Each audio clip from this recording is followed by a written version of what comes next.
Most of our choices don't affect world history, but sometimes God puts us in situations where they can and do.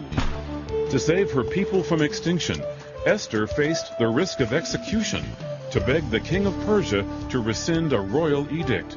She didn't try to pass the buck. She knew that at that key moment, the buck stopped here. Stay with us. From Chicago's Moody Church, this is Running to Win with Dr. Erwin Lutzer, whose clear teaching helps us make it across the finish line. Today, Dr. Lutzer brings more of his message for such a time as this, the story of Esther, a call to get involved and help get the work done. What I'd like to do this morning is to use the words of Mordecai, sometimes Mordecai or Mordecai, depending on where you put the emphasis. What I'd like to do today is to use his words to bridge 2,500 years to speak to us as a church. What he was saying to Esther, in effect, was, number one, Esther, he said, you have to realize that just because you are in the palace, that doesn't mean that you are safe and secure. Because if this decree is fulfilled, you also will suffer the same fate. We are in this together. And I want you to know also, Esther, that if you do not deliver us, if you are not willing to take the risk, maybe God will use some other way, because God's ways are not boxed in and they are not dependent upon one person's faithfulness. But Esther, be faithful where God has planted you. Number one, what he said is, we are in this together. We are in this together. When my wife and I were in Alaska, we took a canoe trip. There were about 40 of us who decided to take this side trip, 2 canoes. That means 20 people in each canoe and 10 people on each side. Don't you like my mathematics? And so we are taking this canoe trip, and we're going to go across to the other side of the lake. I learned a number of different things during this experience. One was that there were some people who put their oar on their lap and did not paddle. You know what the interesting thing is? They arrived on the other side of the lake, though, the same time we did. And when it came to eat the clam chowder and the soup that had been prepared for us and the salmon that had been baked, they ate just as much as we did. Let me ask you something. Is it possible for Moody Church to function as a church and to get by, even though there are some people who keep their oar on their lap? The answer is yes. You know, there may be some people who are even members of Moody Church who do not pray regularly, who long ago have given up on God, maybe because of the bitterness of your heart, because of bad experiences. You no longer intercede. Can we do without your intercession? Yeah, I think we can make it. We can make it to the other side of the lake. There are some of you, bless you, whom God has blessed you financially, and yet you do not give regularly and consistently to the ministry of Moody Church, because you look at the bulletin and you say, well, you know, the needs are being met and they can do without me. Can we do without you? Yes, I suppose we can do without you.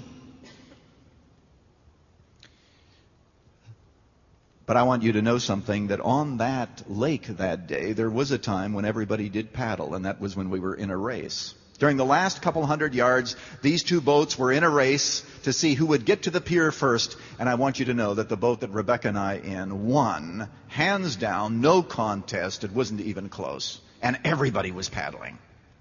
Don't miss my point. It is possible for us as a church to get to the other side without your help, with people whose oar is on their lap. But if we want to win the race, if we want to accomplish great things for God and believe for great things for God in the city of Chicago, every single oar has to be in the water. And I plead with those of you who have been led to Moody Church, who have been called to Moody Church, to become a part with us, heart, soul, and sacrifice, to say, God has led us together. We are in the same ship. We are going to the same shore. Let us run the race and let us win, with everybody doing his or her part. The only exception are those of you who have been wounded so badly for whatever reason, and all that you need to do for a while is to come and to be healed and to listen and to gradually participate. I understand that every church has people like that, but I urge those of you who have never become members, those of you who have never put your shoulder to the wheel, we need you to accomplish what God has asked us to do in this city. Why can't Moody Church be a church that always has lots of ushers? Maybe we have enough. I don't know. I didn't check. Why can't we be a church where people say the commitment to Moody Church is great, but the need is so great that we recognize that we are together? I hope there's nobody listening today, unless it may be some visitor, who has a sense of detachment, who says, even though we attend here regularly, we're kind of here to see what Moody Church is going to do. No, folks, you are a part of us, and we invite you not only to be on the boat, but to help us paddle to the shore. Mordecai says, number one, Esther, don't ever think that your fate is independent of ours. We are together in this. And when someone shirks his duty, someone else has to take over and fulfill that part. And the boat doesn't go as well when there are people with paddles on their laps. Number two, Mordecai, incidentally, the book of Esther has been criticized because the word God does not occur in the book. People have said, now how could this be an inspired book? Here you have 10 chapters and nowhere does the word God even appear.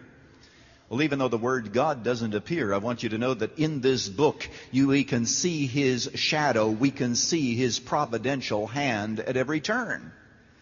Mordecai says, Esther, don't you realize that you have been brought to the kingdom for such a time as this? Don't you see divine significance where you have been planted? I want you to think for a moment and realize that when little Esther was in her mother's womb and her genetic structure was determining her features, who was it there that embroidered her, as it says in the Psalms, but God? Who is it that made her a beautiful baby, and when she grew up, she was a beautiful woman? Who was it that ordained that as that great, huge net was cast so that there might be this beauty contest in 127 provinces, that Esther should be one of the ones that was chosen, even though she was a Jewess? She was chosen for this awesome responsibility. Who gave her this vocation, which incidentally wasn't a very pleasant vocation, even though she was in a beautiful palace? Her husband was something less than desirable and something less than honest and moral. But who was it that called her to this? She had been called by